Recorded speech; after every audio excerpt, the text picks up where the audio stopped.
Hello दोस्त, आपका मेरे चैनल में स्वागत है। मैं आज भारतीय इतिहास का एक ऐसी कहानी लेकर आपके समक्ष उपस्थित हुआ हूँ जिसे आपको सुनकर बड़ा ही आपको गौरव महसूस होगा कि हमारे देश में ऐसे भी शूरवीर होते थे। और इस कहानी का ट्विस्ट ये भी है कि आपने सुना होगा कि कुतुबुद्दीन का मृत्यु कैसे हुआ था। तो कुतुबुद्दीन का मृत्यु घोड़े से गिरकर हुआ था, लेकिन वामपंथी इतिहासकार अभी तक ये नहीं बता सके हैं कि घोड़े से गिरने से उसकी मृत्यु कैसे हुई थी। ये आज तक नहीं, पाठ्यपुस्तक में भी नहीं मिलेगा आपको। तो मैं आज आपके समक्ष ये भी बताऊंगा कि कुतुबुद्दीन ऐबक का मृत्यु किस प्रकार से घोड़े से गिरने से हुई थी या और कारण से हुई थी। तो मेरे वीडियो में बने रहेंगे। मैं आज और भी बातें इसके बारे में चर्चा करूंगा।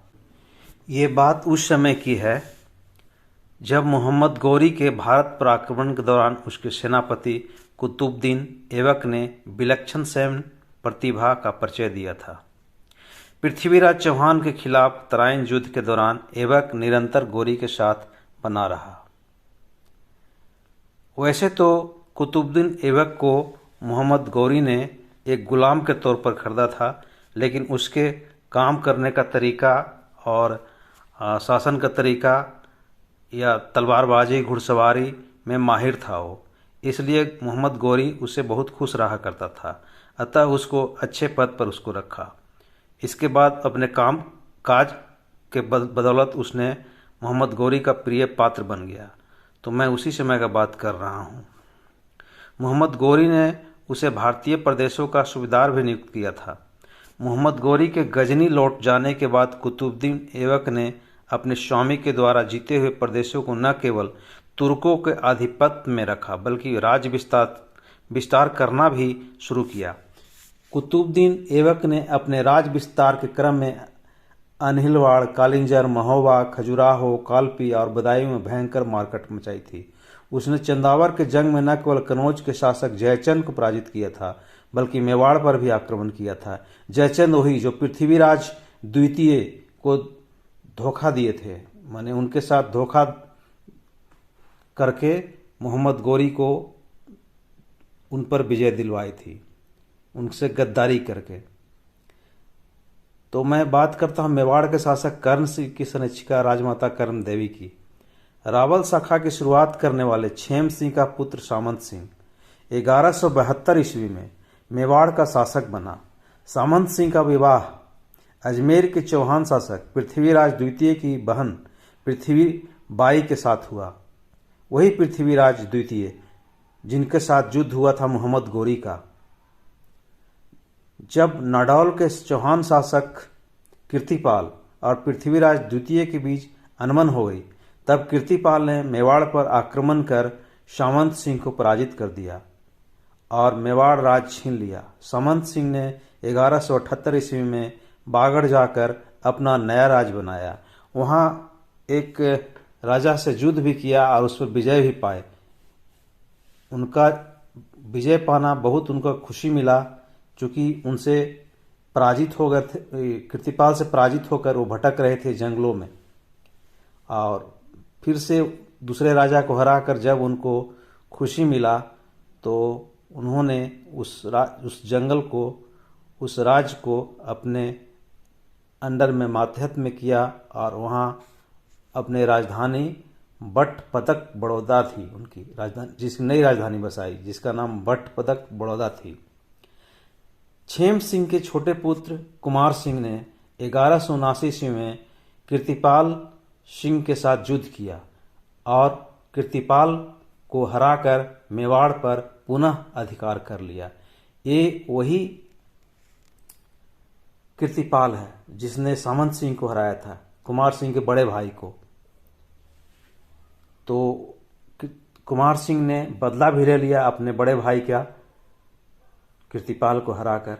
1192 ईस्वी में मोहम्मद गौरी के विरुद्ध पृथ्वीराज चौहान की तरफ से सामंत सिंह ने तराइन के द्वितीय युद्ध में हिस्सा लिया था और वीर गति को प्राप्त हुए।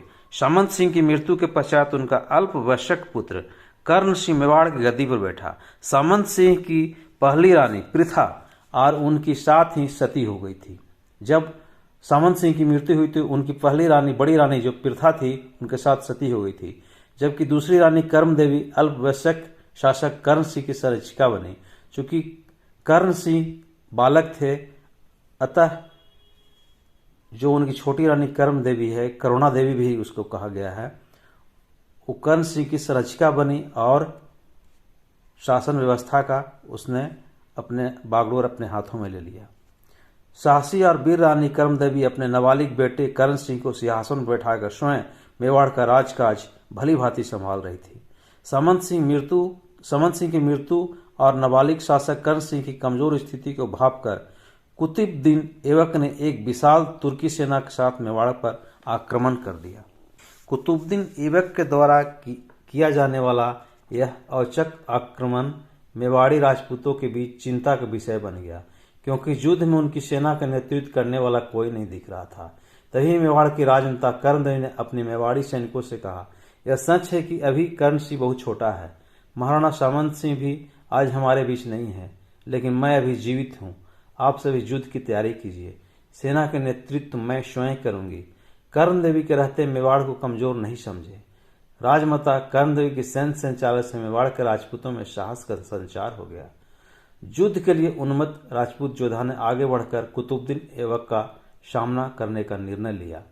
हालांकि युद्ध का निर्णय तो उल्टा हुआ, मेवाड़ को उस युद्ध में हार हुआ था और वहीं से कर्ण सिंह को और मेवाड़ कर लूट के कुतुबुद्दीन ऐबक लाहौर ले गया। चूंकि मोहम्मद गौरी का राज लाहौर था, तो वहीं कर्ण सिंह जो सामंत सिंह के बेटे थे उनको कैद कर लिया और उनका एक बहुत प्रिय घोड़ा था सुभरक।